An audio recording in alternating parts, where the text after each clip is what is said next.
Bonsoir à toutes et à tous, ravi de vous retrouver sur 8 Mont-Blanc. Il est 18 h, bienvenue dans cette édition du Journal de la Rédaction. Nous sommes le mardi 20 juillet 2021, au sommaire ce soir. Chaque été, près de 100 000 chiens et chats sont abandonnés en France. Le cru 2021 n'échappe malheureusement pas à la règle. Il promet même de battre des records à la SPA de Savoie. Une tendance se dessine cette année. De plus en plus de propriétaires touchés par la crise ne peuvent plus assumer l'éducation de leurs animaux, devenus des victimes indirectes de la Covid-19. Et puis direction Crangevrier pour découvrir Annecy Basket Camp, organisé par le club de Crampringy Basket. Ces stages se déroulent tout le mois de juillet et offrent l'opportunité à une centaine de jeunes joueurs de se perfectionner dans leur discipline. Mais avant de développer ces titres, on débute avec l'actualité chaude du moment et la mise en place du pass sanitaire. Ce lundi soir, le Conseil des ministres a adopté le projet de loi imposant le pass sanitaire dans les cafés, les restaurants et certains centres commerciaux au mois d'août. En ce qui concerne les lieux de culture et de loisirs, le précieux sésame sera exigé dès demain, mercredi 22 juillet. Nous avons pu contacter à ce sujet ce mardi Patrice Palombo, le directeur du cinéma L'Astrée basé à Chambéry. Patrice Palombo qui regrette fortement le flou artistique qui entoure cette date du 22 juillet. On l'écoute. Écoutez, moi je suis écœuré de cette application qui se fait dans la précipitation et qui a pour aspect négatif d'avoir un rapport clivant avec le spectateur.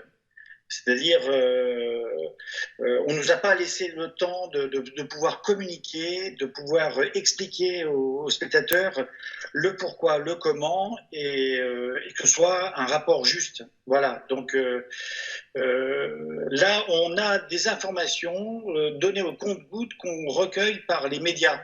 La Fédération nationale des cinémas français, les secteurs de branche, les commissions de branche, nos syndicats. Tout le monde patauge, tout le monde avance à l'aveuglette.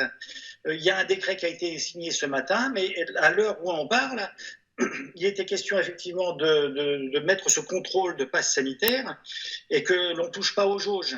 Là, il est question de revenir à des jauges, une jauge de 50, mais si on ne fait pas ce contrôle-là, il y aurait des jauges à 50 personnes maximum. Est-ce que ça s'adresse au cinéma, dans l'ensemble du cinéma, ou est-ce que c'est par salle? Vous voyez, on avance vraiment à l'aveuglette et c'est vraiment très désagréable, sachant qu'il va falloir mettre en pratique dès demain, quoi. Nous, on n'est pas habitués à faire des contrôles comme ça. Et aujourd'hui, on nous demande d'accueillir les spectateurs avec le pass et puis une pièce d'identité. Vous voyez, on est quand même dans des incohérences qui nous laissent quand même vraiment perplexes. Et puis nous, on avait fait une demande, la Fédération nationale des cinémas français avait fait une demande, elle avait fait un référé Liberty pour qu'on soit traité comme les autres commerces. Or, on nous impose quelque chose qui doit être mis en application dès demain. D'ores et déjà, il y a des spectateurs qui nous ont prévenus. Nous, on ne viendra pas. On ne viendra pas s'il y a un pass, parce que je n'ai pas envie de me faire vacciner, parce que pour X raisons. Donc, on va se priver effectivement de ce public-là. Et puis, l'autre public, il dit, bah oui, il faut mettre en place, il faut qu'on soit sûr, il faut qu'on puisse ressortir en bonne santé. Or, depuis un an, il n'y a pas eu le moindre cluster dans une salle de cinéma. Et toujours concernant ce pass sanitaire, la ville d'Annecy a précisé les contours de cet élargissement. Il sera obligatoire dans les piscines municipales et dans les musées. En revanche, il ne vous sera pas demandé dans les médiathèques et dans les cinémas municipaux, la Turbine, le Rabelais ou encore le Mikado. J'ajoute que les derniers chiffres concernant la propagation de la pandémie de coronavirus ne sont pas bons en Auvergne-Rhône-Alpes, puisqu'en Isère, en Savoie et en Haute-Savoie, le taux d'alerte a été franchi avec des taux d'incidence tous au-dessus de 50 pour 100 000 habitants. Sans surprise, le variant Delta est très majoritaire dans les nouveaux cas de contamination. Je vous le disais en titre, chaque année, près de 100 000 chiens et chats sont abandonnés en France. 80% ont lieu l'été et cette année 2021 ne fera pas malheureusement exception. Pire, elle promet même de battre des records. À Chambéry, la SPA de Savoie a enregistré un début de saison spectaculaire. 87 animaux sont déjà arrivés au refuge depuis le début du mois de juin, un chiffre qui représente une hausse de 50% des effectifs habituels. L'association déplore cette tendance qui semble se confirmer au fil des années. La crise sanitaire n'ayant pas arrangé la situation, c'est un reportage signé Marine Schneider.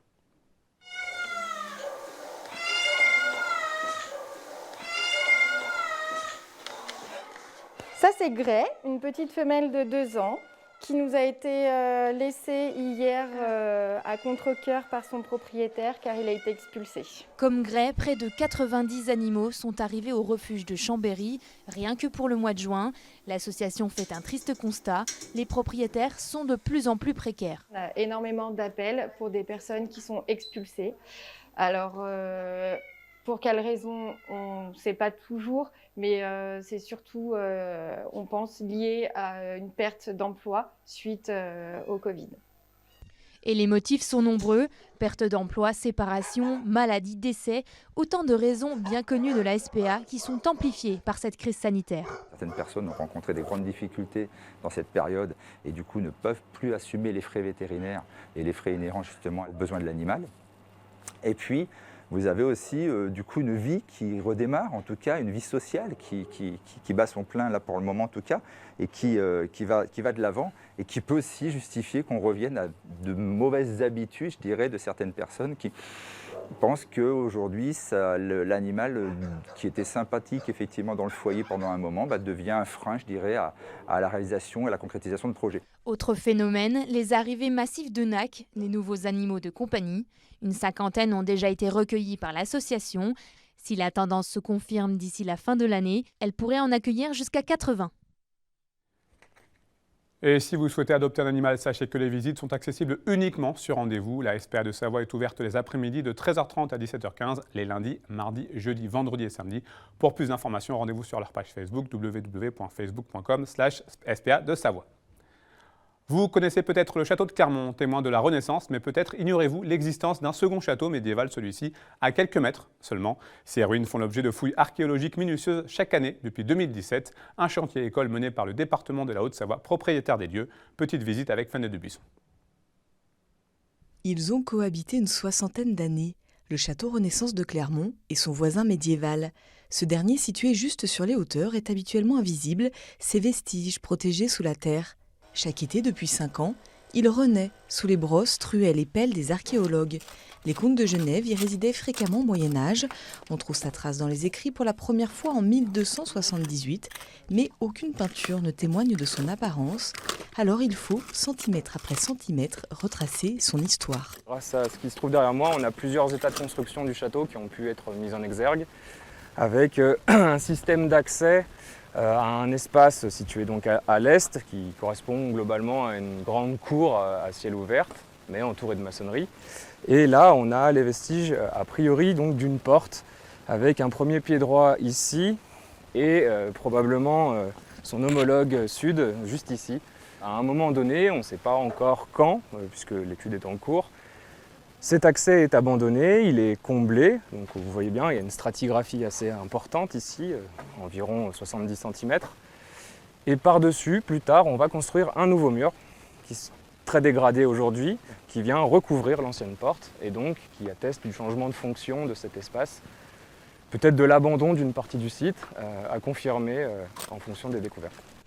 Le château, qui accueille alors une garnison savoyarde, sera détruit par les Français en 1630.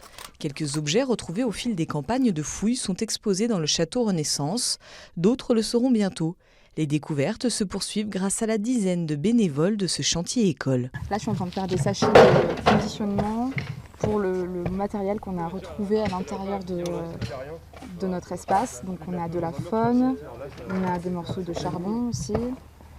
On a de la TCA, de la tuile, et on a un morceau de céramique également. Et donc il faut faire des sachets en indiquant à chaque fois dans quel espace on est, dans quelle unité stratigraphique on a trouvé, et on indique le type de mobilier que c'est pour que ce soit facile après à étudier et à conditionner. Moi c'est la 4e année que je viens, donc c'est important pour moi parce que je vois un peu l'évolution justement des différents espaces qui sont fouillés. Et on me confie de plus en plus de responsabilités, donc ça fait toujours plaisir. J'essaye de m'y tenir. Vraiment très motivant puisque le site est exceptionnel. Les vestiges au final se révèlent nombreux et plutôt en très bon état de conservation. On obtient beaucoup d'informations sur la vie au sein du château. On peut documenter de la construction des murs puisqu'on a différents matériaux, on fait intervenir différents spécialistes. Le département fait intervenir différents spécialistes. Donc ça va du géomorphologue qui va renseigner comment s'est créée la butte, où sont les carrières correspondant à telle pierre, les plus proches. On passe par les études de mobilier, donc ça c'est encore tout un lot de spécialités, mais on a aussi des choses très sympas comme la carpologue qui va étudier les graines qu'on trouve dans des structures soit liées au feu, soit des structures creuses. Cette campagne est l'avant-dernière. Elle se concentre sur la zone résidentielle du château. À la fin du mois, les secteurs ouverts seront rebouchés pour être protégés. Le travail scientifique se poursuivra alors en laboratoire. D'ici là, 3 visites guidées sont proposées par les archéologues du département, l'occasion d'entrer un peu dans l'histoire médiévale savoyarde. Le deuxième, où la cheminée continue de fonctionner et où on a le niveau d'abandon qui se met en place, un niveau d'occupation abandon qui se met en place. Et le troisième, avec la rechape de sol en mélasse. Prenons un peu de hauteur à présent. Si découvrir la montagne est à la portée de tous, en comprendre le fonctionnement, la fragilité et donc le comportement à adopter est bien souvent plus facile avec un expert.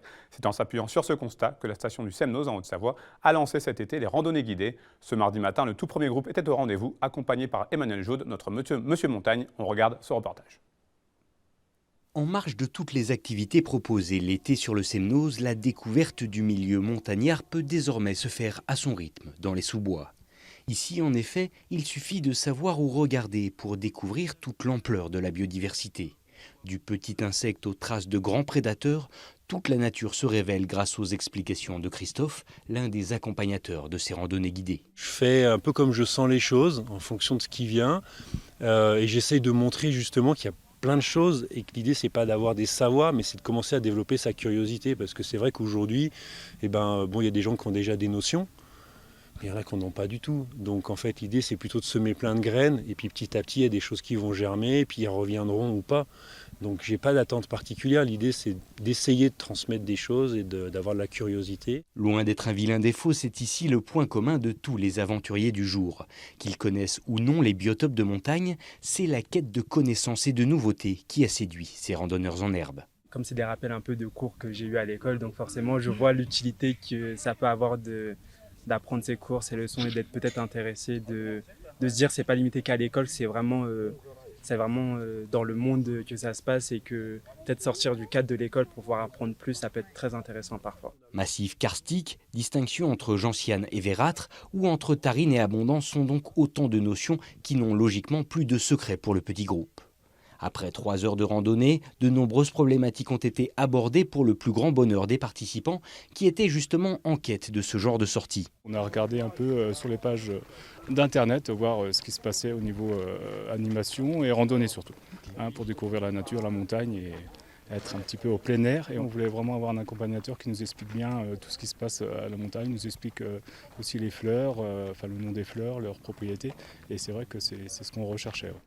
Une vraie demande du public qui a donc trouvé bon entendeur sur les hauteurs du lac d'Annecy, où l'on souhaitait justement créer un vrai outil de communication sur la montagne et ses pratiquants. C'est quelque chose qui manquait parce qu'en fait, le Semnoz, c'est un territoire sur lequel il y a beaucoup d'usages. Il y a de l'alpagisme, il y a du tourisme, il y a de la forêt, il y a tout un tas de choses qui viennent s'entrecouper. Et les visiteurs ne sont pas forcément au courant de ça.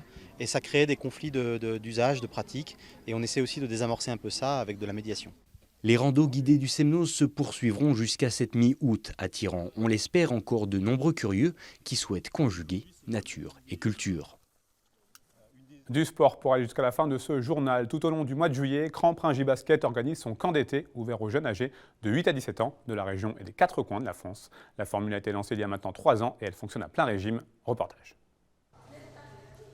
8h30 ce jour-là, le réfectoire du lycée Charles Baudelaire de Crangevrier, en sommeil depuis quelques semaines, reprend vie pour accueillir une quarantaine de jeunes basketteurs encadrés par une équipe d'éducateurs. Malgré des traits tirés et les yeux quelque peu encore embués, ces jeunes pousses entament une nouvelle journée consacrée à leur sport préféré. Après un bon petit déjeuner, direction le gymnase du lycée pour entrer dans le vif du sujet, le sport et le basket. À l'origine de ce camp d'été, le club de Crampes-Ringis Basket qui a mis en place cette formule depuis maintenant 3 ans. Et avec 40 enfants par semaine sur 3 sessions différentes, la machine est aujourd'hui parfaitement huilée. C'est aussi une progression en interne du club parce qu'on a pas mal d'enfants qui participent au camp et au stage toute l'année et sur l'été. Ça me permet de faire vivre le club même l'été et d'avoir une super visibilité, d'utiliser les locaux de la ville et d'avoir de très bonnes relations. Cette année, on a essayé d'avoir des personnes extérieures à la Haute-Savoie, on avait beaucoup de locaux. Maintenant, on est parti avec des enfants qui sont arrivés de Nanterre, des enfants qui sont arrivés de Sceaux en banlieue parisienne. On a des enfants de Lyon et de Montpellier aussi. Donc on est assez content de cette 3e saison. Malgré le Covid, on a réussi à maintenir un camp de qualité et avec un super accueil pour les enfants. Cet échange et ce partage d'expériences sont donc symbolisés cette année par la présence de Kevin Donadieu, formateur à Nanterre 92 et fils de Pascal Donadieu, l'entraîneur des champions de France de Pro A en 2013. Moi, ce que j'essaie de leur apporter, c'est déjà qu'ils prennent du plaisir. C'est vraiment le plus important. Là, avec les 2 dernières années qu'on a vécues avec le Covid, c'est vraiment pas simple. qu'ils soient là, qu'ils profitent. Et puis apporter, vu que c'est un camp de basket, apporter un peu de la progression sur les fondamentaux un peu plus individuels. Mais le but du camp, et là pour l'instant c'est ce que je ressens, c'est vraiment un esprit convivial, que tout le monde se marre, qu'ils prennent du plaisir et qu'on rigole bien. Et c'est pour ça que c'est aussi les vacances, et pour l'instant ce camp est super pour ça. Et pour valider une progression constante, le CPB a choisi de faire les choses en grand. En plus de la pension complète et l'hébergement proposé, le club a investi dans des outils performants. Pour preuve, cette machine à shoot d'un coût de 8 000 €. Pour les enfants, ce camp est donc une vraie plus-value. Ça travaille les fondamentaux, les matchs ils sont cool, on voit les niveaux d'autres endroits. Parfois ça fait progresser, on rencontre des personnes fortes.